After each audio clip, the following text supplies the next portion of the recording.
ಮೊದಲನೇದಾಗಿ ಏನು ಕೆರೆ ನೀರು ತುಂಬಿಸೋ ಯೋಜನೆ ಬಗ್ಗೆ ಸಾಕಷ್ಟು ತಾಲೂಕಲ್ಲಿ ಚರ್ಚೆ ಆಗ್ತಿರೋ ವಿಚಾರ. ಈಗಾಗಲೇ ಅದು ಪ್ರಗತಿಯಲ್ಲಿದೆ ಕೆಲಸಗಳು. ಇವತ್ತು ಎರಡನೇ ಮೋಟ್ರು ಒಂದು ಇನ್ಸ್ಟಾಲ್ ಮಾಡೋಂಥ ಕೆಲಸ ಮಾಡ್ತಿದ್ದಾರೆ.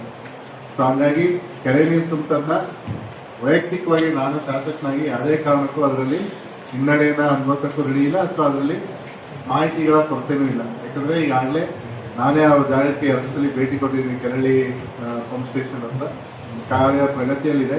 ಅದನ್ನೇ ಕೂಡ ನಾವು DCR ಕಚೇರಿಯಲ್ಲಿ ಚರ್ಚೆ ಮಾಡಿದ್ವಿ. ಅಲ್ಲೂ ಕೂಡ ಅದರ ಬಗ್ಗೆ ಪಾಸಿಟಿವ್ ಆಗಿ ಏನು ನಾನು ಡಿಸೆಂಬರ್ ಇರೋದು ಕೆರೆ ನೀರು ತುಂಬಿಸೋಂಥ ಕೆಲಸ ಖಂಡಿತವಾಗ್ಲೂ ಮಾಡ್ತೀವಿ. ಎರಡನೇದು, ಕೆಲವು ಇಶ್ಯೂಗಳು ಮನೆಗಳು ಬಿಲ್ ಆಗಿಲ್ಲ ಅನ್ನೋದ್ರ ಬಗ್ಗೆ ಒಂದು ಚರ್ಚೆ ಆಗ್ತಾ ಇದೆ. ಯಾಕೆ ಲೇಟ್ ಆಗ್ತಾ ಇದೆ, ಏನಕ್ಕೆ ಅನ್ನೋದ್ರ ಬಗ್ಗೆ ಚರ್ಚೆ ಮಾಡಬೇಕು ಅನ್ನೋದು ಒಂದು ವಿಚಾರ.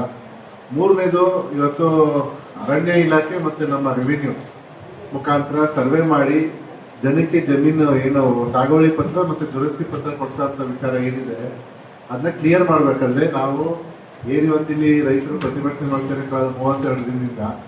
ಅವರ ಮನವಿನೂ ಅವ್ರ ಮನವಿಗೂ ಸ್ಪಂದಿಸ್ತೀವಿ.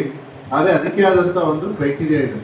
ಆ ಕ್ರೈಟೀರಿಯಾ ಮುಖಾಂತರ ನಾವು ಲ್ಯಾಂಡ್ನ ಅಲಾಟ್ ಮಾಡೋಕ್ಕೆ ಜನಕ್ಕೆ ಅನುಕೂಲ ಆಗೋ ರೀತಿಯಲ್ಲಿ ನಾವು ಕೆಲಸ ಮಾಡಬೇಕು. ಇವತ್ತು ನೀವೆಲ್ಲ ಉಳಿ ದಾಳಿ ಬಗ್ಗೆ ನೋಡ್ತಾ ಇದ್ದೀವಿ. ನಾವು ಹಿಂಸೆಗೆ ಇಲ್ಲಿ ಲ್ಯಾಂಡ್ ಇಲ್ದಿರೋದನ್ನ ಲ್ಯಾಂಡ್ ಕೊಟ್ಟು ಅಲ್ಲಿ ಲ್ಯಾಂಡಲ್ಲಿ ಹುಲಿಗಳು ಬಂದರೆ ನಾಳೆ ನಮಗೆ ಸಮಸ್ಯೆ, ಸಾರ್ವಜನಿಕ ಸಮಸ್ಯೆ. ಸೊ ಹಂಗಾಗಿ ಅದ್ರ ಬಗ್ಗೆ ಒಂದು ಸ್ವಲ್ಪ ಚರ್ಚೆ ಮಾಡೋಂಥ ಕೆಲಸ ಮಾಡ್ತೀವಿ. 4ನೇದು, ಕಂಪ್ಲೇಂಟ್ಗಳು ಬಂದಿದ್ದೇವೆ. ಅಲ್ಲಿ ನಮ್ಮಲ್ಲಿ ಸೋರ್ತಿದೆ, ನಮಗೆ ಬಿಲ್ಡಿಂಗ್ ಶಾರ್ಟೇಜ್ ಇದೆ, ಹೆಚ್ಚುವರಿ ಅನುದಾನ ಬೇಕು ಅಂತ. ಅದ್ರ ಬಗ್ಗೆ ನಾವು ಈ ಒಂದು ಮಾಹಿತಿ ತಗೊಂಡು ಮುಂದಿನ ದಿನಗಳಲ್ಲಿ ಅದಕ್ಕೆ ಆದ್ಯತೆ ಕ್ರಮಗಳು ತಗೊಳ್ಳೋ ನಿಟ್ಟಿನಲ್ಲಿ ಕೆಲಸ ಮಾಡ್ತೀವಿ. 5ನೇದು, ರಸ್ತೆಗಳ ಬಗ್ಗೆ ಈಗಾಗಲೇ ನಮ್ಮ PWD ಅನುದಾನ ಬರ್ತಿದೆ. ಜೊತೆಗೆ ಒನ್ ಟೈಮ್ ಇಂಪ್ರೂವ್ಮೆಂಟ್ಸ್ ಅಲ್ಲಿ ಯಾವ ರಸ್ತೆಗಳು ತಗೋಬಹುದು ಅನ್ನೋದ್ರ ಬಗ್ಗೆನೂ ಚರ್ಚೆ ಮಾಡ್ತೀವಿ. ಈಗಾಗಲೇ ಕೆಲ ಗ್ರಾಮಗಳಲ್ಲಿ CC ರೋಡ್ಗಳು ಆಗ್ತಿದೆ. ಇನ್ನೂ ಬೇಡಿಕೆ, ಈಗ ಸ್ಕೂಲಿலே ನಾವು ಈಗಾಗಲೇ ಹಾಕಿದ್ದೀವಿ, ತಿರ್ಗಿ ಅಲ್ಲೂ 2-3 ರಸ್ತೆ ಮಾಡ್ಕೊಡಿ ಅಂತ ಬೇಡಿಕೆಗಳಿದೆ. ನಾನು 188ಗೂ ಶಾಸಕ. ಸೊ ನಾವು ಹಂತವಾಗಿ ಮಾಡಬೇಕಾಗಿದೆ. ಒಂದು ಈಗ ಏನಾಗ್ತಾ ಇದೆ, ಸ್ಕೂಲಿ ಭಾಗದಲ್ಲೇ 4 ಊರಿಗೆ ನಾವು ಇವತ್ತರೆಗೂ ಅನುದಾನ ಹಾಕಿಲ್ಲ. ಅಲ್ಲದಮಾದಲ್ಲಿ, ಬೆಟ್ಟದಮಾದಲ್ಲಿ, ಅಕ್ಕಲಪುರ ಆ ಪಂಚಾಯತಿ ವ್ಯಾಪ್ತಿಯಲ್ಲೇ ಅನುದಾನಗಳು ಹಾಕಿಲ್ಲ. ಸೊ ಹಾಗಾಗಿ ಅವೆಲ್ಲ ಹಾಕಿದ್ಮೇಲೆ ಹಂತವಾಗಿ ನಮ್ಮ ಮುಂದಿನ ದಿನಗಳು ಬರುವಂಥ ಕಾಮಗಾರಿಗಳಿಗೆ ಅನುದಾನದಲ್ಲಿ ಕೆಲಸ ಮಾಡೋಂಥದ್ದು ಮಾಡ್ತೀವಿ. ಜೊತೆಗೆ ಮೇಜರ್ ಆಗಿ ನಮ್ದು ಇನ್ನೊಂದು ಕೆಲಸನೂ ಹಾರ್ಟಿಕಲ್ಚರ್ ಡಿಪಾರ್ಟ್ಮೆಂಟಲ್ಲಿ ಯಾವುದೇ ಥರದ ಬೀಜ ವಿತರಣೆಯಲ್ಲಿ ಸಮಸ್ಯೆಗಳಾಗೋದು ಬೇಡ. ಯಾಕಂದರೆ ರೈತರು ಈಗ ಫಸಲು ಮಾಡೋ ಟೈಮಲ್ಲಿ ಅವ್ರಿಗೆ ಯಾವುದೇ ಥರದ ತೊಂದರೆ ಆಗೋದು, ನಮ್ಮ ಸಾಕಷ್ಟು ದಾಸ್ತಾನು ಇದೆ ಅನ್ನೋದ್ರ ಬಗ್ಗೆ ಚರ್ಚೆ ಮಾಡಿ ರೈತರು ಕೊಡುವಂಥ ಕೆಲಸ ಮಾಡ್ತೀವಿ. ಜೊತೆಗೆ ಇವತ್ತು ನಿಮಗೆಲ್ಲ ಇನ್ನೊಂದು ಖುಷಿಯಾದ ವಿಚಾರ ಹಂಚ್ಕೊಳ್ಳೋಕ್ಕೆ ಖುಷಿ ಪಡುವಂಥ ವಿಚಾರ ಏನು ಅಂದರೆ, ಇವತ್ತು ಒಂದು ಮಧ್ಯಾಹ್ನ 4 ಗಂಟೆಗೆ ಮಾನ್ಯ ಮುಖ್ಯಮಂತ್ರಿಗಳು ಕಾವೇರಿ ನೀರಾವರಿ ನಿಗಮದ ಬೋರ್ಡ್ ಆಫ್ ಡೈರೆಕ್ಟರ್ಸ್ ಮೀಟಿಂಗ್ ಕರೆದಿದ್ದಾರೆ. ಅದರಲ್ಲಿ ನಮ್ಮ 425 ಕೋಟಿ ರೂಪಾಯಿ ಪ್ರಾಜೆಕ್ಟು ಅಪ್ರೂವಲ್ ಆಗಿರೋಂಥ ಟೆಂಡರ್ ಅಪ್ರೂವಲ್ ಎಲ್ಲ ಆಗಿದೆ. ಅದರದ್ದು ಫೈನಲ್ ಆಗಿ ಅದಕ್ಕೆ ಅನುಮೋದಿಸುವಂಥ ಕೆಲಸ ಮಾಡ್ತಾರೆ. ಸೊ ಬಹುಶಃ ಡಿಸೆಂಬರಲ್ಲಿ ಅಸೆಂಬ್ಲಿ ಇರೋದ್ರಿಂದ ಜನವರಿ 1st ವೀಕಲ್ಲಿ ನಾವು ಮುಖ್ಯಮಂತ್ರಿಗಳ ಕರೆಸಿ ಆ ಕಾಮಗಾರಿ ಚಾಲನೆ. ಇದು ಪಂಪ್ಗಳು ರಿಪೇರಿ ಮಾಡೋ ವಿಚಾರದಲ್ಲ ಮೋಟ್ರ್ಗಳು ಈಗಾಗಲೇ ನಾನು ಕೂಡ MDR ಗಮನಕ್ಕೆ ತಂದಿದ್ದೀವಿ. ಅವರು ಅನುದಾನ ಏನು ರಿಪೇರಿಗೆ ಖರ್ಚಾಗ್ತಿದೆ ಅದನ್ನ ಕೊಡೋವಂಥದ್ದು ಬೇಗ ರಿಲೀಸ್ ಮಾಡೋಕ್ಕೆ ಅವರು ಒಪ್ಕೊಂಡಿದ್ದಾರೆ. ಬಹುಶಃ ಇವತ್ತು ನಾನು ಅದು ಪೇಮೆಂಟ್ ಆಗ್ತದೆ. ಇಷ್ಟು ವಿಚಾರ. ಆಮೇಲೆ ಆರೋಗ್ಯ ಇಲಾಖೆ ಬಗ್ಗೆ ಸ್ವಲ್ಪ ಸಮಸ್ಯೆಗಳನ್ನೇ ಏನಾಗಿದೆ, ನಮಗೆ ಇಲ್ಲಿ ಸರಿಗೆ ಡಾಕ್ಟರ್ ಸಿಗ್ತಿಲ್ಲ ಅಂತ. ಅದು ನಮ್ಮ ಗುಂಡ್ಲುಪೇಟೆ ತಾಲೂಕಿನ ಸಮಸ್ಯೆ ಒಂದೇ ಅಲ್ಲ, ಇಡೀ ರಾಜ್ಯದಲ್ಲಿ ಸಮಸ್ಯೆಗಳಿದ್ದಾವೆ. ಯಾಕಂದರೆ ಕೌನ್ಸಿಲಿಂಗ್ ಮುಖಾಂತರ ಡಾಕ್ಟರ್ಸು ಟ್ರಾನ್ಸ್ಫರ್ ಆದಂಥ ಸಮಯದಲ್ಲಿ ಕೆಲವು ಕಡೆ ಅಪಾಯಿಂಟ್ಮೆಂಟ್ ಮಾಡ್ಕೋಬೇಕಾದ್ರೆ ಕೆಲವು ಕಡೆ ಇರೋಂಥವ್ರನ್ನ ಡೆಪ್ಯುಟೇಷನ್ ಮಾಡಿದ್ದಾರೆ. ಈಗ ತುಂಬ ಚರ್ಚೆ ಆಗಿದ್ದ ವಿಚಾರ ಕಳೆದ ಒಂದು ವಾರದಲ್ಲಿ ಕಬ್ಬಳ್ಳಿ ಹಾಸ್ಪಿಟ್ಲ್ ಬಗ್ಗೆ. ಖಂಡಿತವಾಗ್ಲೂ ಕಬ್ಬಳ್ಳಿ ಹಾಸ್ಪಿಟ್ಲಿಗೆ ನೃತ್ಯ ತಜ್ಞರನ್ನ ಹಾಕಿ ಹಾಸ್ಪಿಟ್ಲಿಗೆ ಎಲ್ಲ ರೀತಿಯ ಸೌಕರ್ಯಗಳನ್ನ ಮಾಡಿಕೊಡ್ತೀವಿ. ಈಗ ಕಳೆದ 20 ವರ್ಷದಿಂದ 15 ವರ್ಷದಿಂದ 10 ವರ್ಷದಿಂದ ಮೇಲ್ಪಟ್ಟ ಡಾಕ್ಟರ್ಸು ಟ್ರಾನ್ಸ್ಫರ್ ತಗೊಂಡಿದ್ದಾರೆ, ಕೆಲವರು ಟ್ರಾನ್ಸ್ಫರ್ ಆಗಿದ್ದಾರೆ. ಅದರ ಕ್ರಮ ಏನು ತಗೋಬೇಕು ಅದನ್ನ ಖಂಡಿತವಾಗ್ಲೂ ಮಾಡ್ತೀವಿ. ನಾನು ಯಾವುದೇ ಕಾರಣಕ್ಕೂ ಸುಮ್ಮನೆ ಕೂತ್ಕೊಂಡು ಅಥವಾ ಎಲ್ಲ ಕೂತು ಚರ್ಚೆ ಮಾಡೋಕ್ಕಿಂತ ಏನು ನಡೀತಿದೆ ಅನ್ನೋದ್ರ ಬಗ್ಗೆ ವಾಸ್ತವ್ಯ ತಿಳ್ಕೊಂಡಿದ್ದೀನಿ.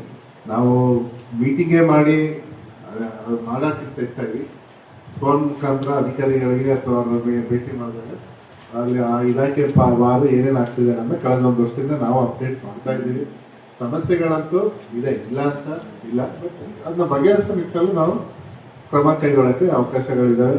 ಸೊ ಹಾಗಾಗಿ ಖಂಡಿತವಾಗ್ಲೂ ಮಾಡ್ತೀನಿ ಅಂತ ಹೇಳ್ತಾ ಇಷ್ಟು ಇವತ್ತಿನ ಮೇಜರ್ ಆಗಿರುವಂಥ ವಿಚಾರಗಳು. ಅದ್ರ ಜೊತೆಗೆ ಏನೋ ಬೇರೆ ಬೇರೆ ಚರ್ಚೆಗಳಿದ್ದಾವೆ, ಅದನ್ನು ಮಾಡಿ ಈ ಪ್ರೈಮರಿ ಸಭೆ, ಯಾಕಂದರೆ ನಮ್ಮದು ಅಸೆಂಬ್ಲಿ 8ನೇ ತಾರೀಕಿನಿಂದ ಚರ್ಚೆ ಮಾಡುವಂಥ ವಿಚಾರಗಳು.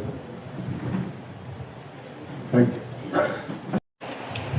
ಎಲ್ಲ ಸ್ಪೆಷಾಲಿಟಿ ಎಲ್ಲ ಇದ್ದಾರೆ ಸರ್. 4 ಜನ CMOಗಳು, ಕ್ಯಾಶುಯಾಲಿಟಿ ಮೆಡಿಕಲ್ ಆಫೀಸರ್ಗಳು ವೇಕೆಂಟ್ ಇದೆ ಸರ್.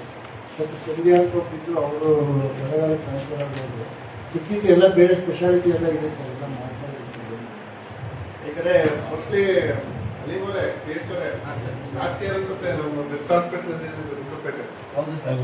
ಈಗ ಹಂಗೆ ಇದೆಯಾ ಸರ್? ಟೋಕನ್ ಜನರೇಷನ್ ಅಲ್ಲಿ ಅಷ್ಟೇ.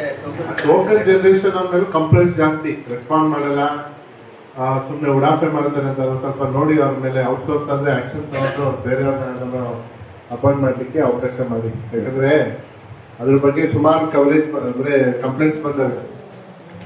ಹೇಳಿ ಏನು ಮಾಡಿ ಸರ್ ಆ ಥರದ್ದು ಯಾವುದೋ ಇದ್ರೆ ಅವರು ಏನು ಯಾರ ಅವರೇ ಸ್ವಲ್ಪ ಆಫ್ಟರ್ 6:37 ಫಿಸಿಷಿಯನ್ ಅವರು ಒಂದು ಸ್ವಲ್ಪ ಇದಾಗಿ ಮಾಡ್ಬೇಕು. ಯಾಕಂದ್ರೆ ಈಗ ಎಮರ್ಜೆನ್ಸಿ ಸಣ್ಣ ಪುಟ್ಟ ಹುಷಾರ್ ತಪ್ಪದು ಈಗಂತೂ ನೋಡಿ ನಮಗೇನೆ ಆಲ್ ಆಫ್ ಒಂದು ಸಮಸ್ಯೆ. But at the same time ಒಬ್ರು ಫಿಸಿಷಿಯನ್ ಆದ್ರೂ ಇದ್ದು ಅಟೆಂಡ್ ಮಾಡೋಕ್ಕೆ ಅವ್ರಿಗೆ ಕ್ಯೂ ಸಿಸ್ಟಮ್ ಅಂದ್ರೆ ರಶ್ ಆದ್ರೆ 7-8 ಜನ ಅವ್ರಿಗೆ ಏನಾದ್ರು ಒಂದು ಪ್ರೊವೈಡ್ ಮಾಡಿದ್ರೆ ಖಂಡಿತವಾಗ್ಲೂ ಅನುಕೂಲ ಆಗ್ತದೆ ಅನ್ನೋದು ನನ್ನ ಭಾವನೆ. ಹೌದು ಸರ್. 24 hours ಇರಬೇಕು ಅಂತ ಹೇಳಿದ್ವಿ ಸರ್. ಒಬ್ಬರು ಫಿಸಿಷಿಯನ್ ಇದ್ದಾರೆ ಸರ್. ಏನೋ ಎಮರ್ಜೆನ್ಸಿ ಇದ್ರೆ ಕಾಲ್ ಮಾಡಿ. 12 ಗಂಟೆಗೆ ಬಂದಿದ್ದ DHO ಗಮನ ಸುಮಾರು ತಂದಿದ್ದೀನಿ. DHO ಅವರು ಫೋನ್ ತಗೊಳ್ಳಲ್ಲ, ಮಾತಾಡೋದು. ನಾನು ವಿಸಿಟ್ ಮಾಡಿದ್ದೆ, ಅದ್ಮೇಲೆ ನೋಟಿಸ್ ಕೊಟ್ಟಿದ್ದೆ ಮೇಡಮ್ಗೆ. ಈಗ ಕರ್ನಾಟಕ ಅಟೆಂಡೆನ್ಸ್ ಮಾನಿಟರಿಂಗ್ ಸಿಸ್ಟಮ್ ಅಂತ ಇದೆ ಸರ್, ಕ್ಯಾಂಪ್ಸ್. ನಾವು ಬಿಲ್ಡಿಗೆ ಬಂದ್ರೆ ಅಟೆಂಡೆನ್ಸ್ ಹಾಕ್ಬೇಕು. ಮತ್ತೆ ಇದು ಸ್ಟೇಟ್ ಲೆವೆಲ್ ಅಲ್ಲಿ ಮಾನಿಟರ್ ಮಾಡ್ತಿದ್ದಾರೆ. ಇದನ್ನ HRMS ಗೆ ಲಿಂಕ್ ಮಾಡ್ತಾರೆ. ಈಗ ಯಾರು ಲೇಟ್ ಬರ್ತಾರೆ ನಮ್ಮ ಕಡೆಯಿಂದ ಮೇಡಮ್ ಸರ್ಗೂ ಗೊತ್ತು, ಅವ್ರಿಗೂ ಒಂದು ಕಾಪಿ ತೋರಿಸಿದ್ದೆ. ಮೇಡಮ್ ನೋಡಿ ಅವರು ಡಾಕ್ಟರ್ ಲೇಟ್ ಬರ್ತಾರೆ, ಈ ತರ ನೀವು ತೊಂದರೆ ಕೊಡಬೇಡಿ, ನಿಮ್ಗೆ ಏನಾದ್ರು ಇಷ್ಟ ಇಲ್ಲ ಅಂದ್ರೆ ಬೇರೆ ತರ ಹೇಳಿದ್ದೀನಿ. ಮತ್ತೆ ಅಲ್ಲಿ ಸ್ಟಾಫ್ ನರ್ಸ್ ಇದ್ದಾರೆ, CHOs ಇದ್ದಾರೆ. ಸೊ ಏನ್ ಪ್ರಾಬ್ಲಮ್ ಇಲ್ಲ, ವಿಸಿಟ್ ಮಾಡಿ ರೆಗ್ಯುಲರ್ ಆಗಿ ಏನ್ ಪ್ರಾಬ್ಲಮ್ ಅಂದ್ರೂ